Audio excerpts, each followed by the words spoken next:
Olá, aquarianos, essa é a mensagem de vocês, é uma mensagem geral, não vai alcançar o momento de todo mundo, a gente precisa ter leveza, saber administrar a mensagem ao nosso momento. Mas caso você precise, necessite de uma leitura pessoal para saber o teu presente, o teu passado e o teu futuro, na descrição do vídeo você encontrará o meu contato, ok? A gente vai para a mensagem de hoje. É chegado o fim de uma fase difícil, de uma fase exaustiva, aonde Aquário terá motivos para comemorar. Eu sei que tu tem se esforçado muito para manter o equilíbrio, mas muitas vezes tu oscila. Tem horas que tá bem, daqui a pouco nem tanto. Vocês estarão colhendo fruto dos esforços de vocês. Para quem está estudando para concurso público, vocês estarão recebendo uma boa notícia.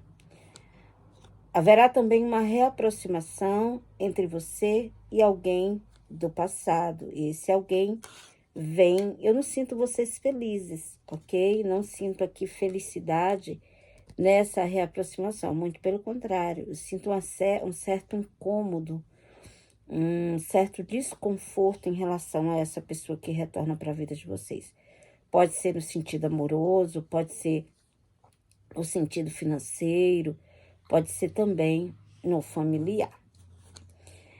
Sobre o financeiro, vocês estarão recebendo boas notícias. Esse dinheiro essa notícia chega na hora certa. Eu sinto que alguns aqui estão preocupados, estão ansiosos, principalmente para quem tem causas de justiça.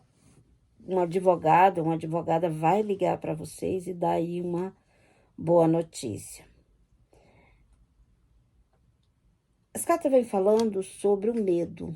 Medo, tem gente aqui vibrando no medo, medo da perda.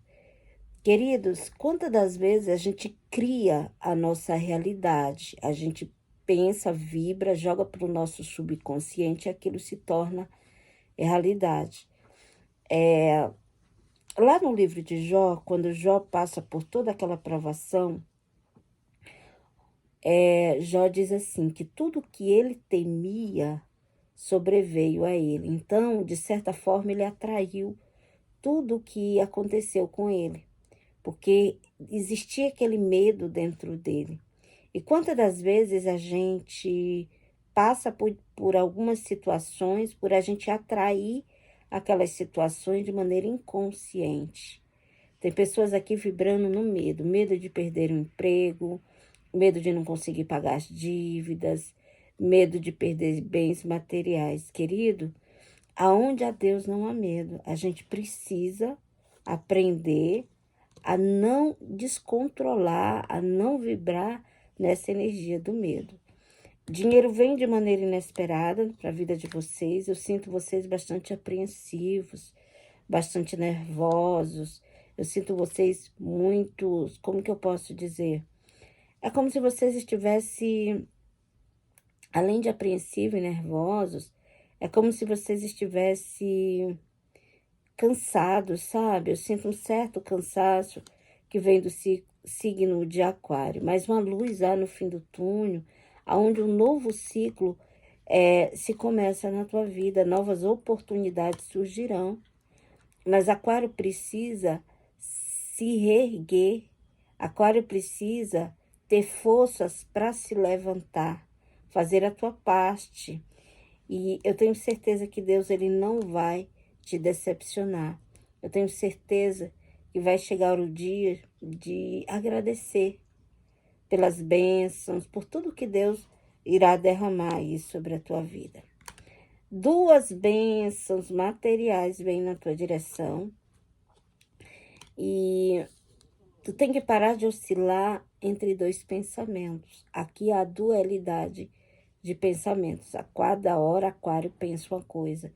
Queridos, ninguém consegue chegar longe, ninguém consegue chegar,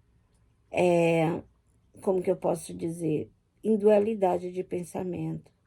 Precisamos ter sabedoria em equilibrar os nossos pensamentos. Imagine uma pessoa que que está em dois pensamentos sempre. Essa pessoa, ela simplesmente rodeia em círculos. Ela roda em círculos.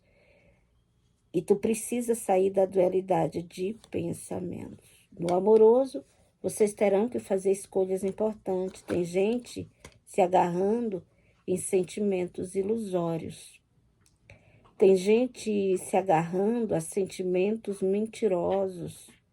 Queridos, o pior mentiroso é o que mente para si. Um dia desses, eu fiz um jogo para uma moça, eu já tinha jogado para ela antes. E o tarô, para mim, é um espelho da alma. Eu consigo ver as pessoas, através do tarô, pelo lado do avesso. E ela falando muito bem do marido dela. E eu, quase no final da leitura, eu falei para ela assim, fulana, você vai me perdoar, mas eu não vejo teu marido assim. Eu vejo uma pessoa ruim, uma pessoa má, e para você é como se fosse um alento colocar algumas qualidades nele que não existe. E foi falando, e foi falando. E aí, no final, ela disse assim para mim, Mila, é medo de ficar sozinha. Eu digo, pois é melhor estar sozinha do que mal acompanhada. Entende? E isso acontece muito nos relacionamentos. Pessoas que têm um parceiro que não é legal, mas ele fica ali colorindo na cabeça dele, inventando desculpa para não deixar. Querido, não devemos ser de meias palavras e nem se conformar com mais ou menos, não. Ou é ou não é. Simples assim. Se você não está feliz nessa relação, busque maneira de sair. Ah, Mila, mas eu não trabalho. Pois procure trabalhar. Deus não tem te dado saúde? Procure trabalhar. Vá fazer alguma coisa. Se reinvente. Pare com isso. Entende? Tem gente aqui se segurando. E aí, às vezes, a gente tem medo de sair daquele relacionamento, com medo de sofrer, e a gente sofre uma vida toda. Porque fulano não vai mudar. E tentamos mostrar para as pessoas uma falsa felicidade, algo que não existe. Tem pessoas destruídas emocionalmente e que mesmo assim está fingindo que está tudo bem. Queridos, eu te pergunto nessa manhã, qual o valor da paz? Não adianta. É como se Aquário tivesse tudo e não tivesse nada. Tu não tem paz, tu não tem nada, querido. Ninguém paga o preço da paz. Às vezes eu compreendo muito esses andarilhos de rua, pessoas moradores de rua. Eu tenho certeza que todas essas pessoas têm uma história, têm uma família. E eu tenho certeza que muitos chegaram ali no seu limite, porque tem muito morador de rua que não é usuário de droga. Tem muitos que usam droga também como um refúgio. Não estou aqui para julgar ninguém, porque eu acredito que o usuário de droga, ele não gosta de estar naquela situação, mas não consegue se libertar. Então, assim, tem muitos que entram como um refúgio, né? Então, todas essas pessoas têm uma história, eu tenho certeza que todos abandonaram o que tinham, o que viviam, para ter paz, para ter sossego, para ter... Porque nada paga a paz da gente. Às vezes a gente fica... um dia desses eu estava falando isso para uma cliente minha. Eu digo, às vezes a gente fica se apegando a bens materiais, a gente morre, não leva nada. E o que a gente tinha que viver de verdade, a gente não vive, porque a gente tem uma visão errada das coisas. A Bíblia diz que o homem sabe, ele dá valor àquilo que ele tem. Eu não estou dizendo para ninguém se desprender dos seus bens materiais. Mas dar valor é uma coisa, se apegar é outra. Entende? Então, assim, é dia de refletir sobre o que estamos fazendo com nós mesmas. Abrir nossos olhos e analisar o que a gente está fazendo com a gente mesmo. Tá bom? Salmos 88, verso 2 e 3 diz assim: chega a tua presença, a minha oração, inclina teus ouvidos o meu clamor, pois a minha alma está cheia de angústia. Amém. Eu vou ficando por aqui. Gratidão, que o Senhor abençoe a sua vida. Fiquem com Deus. Até a próxima.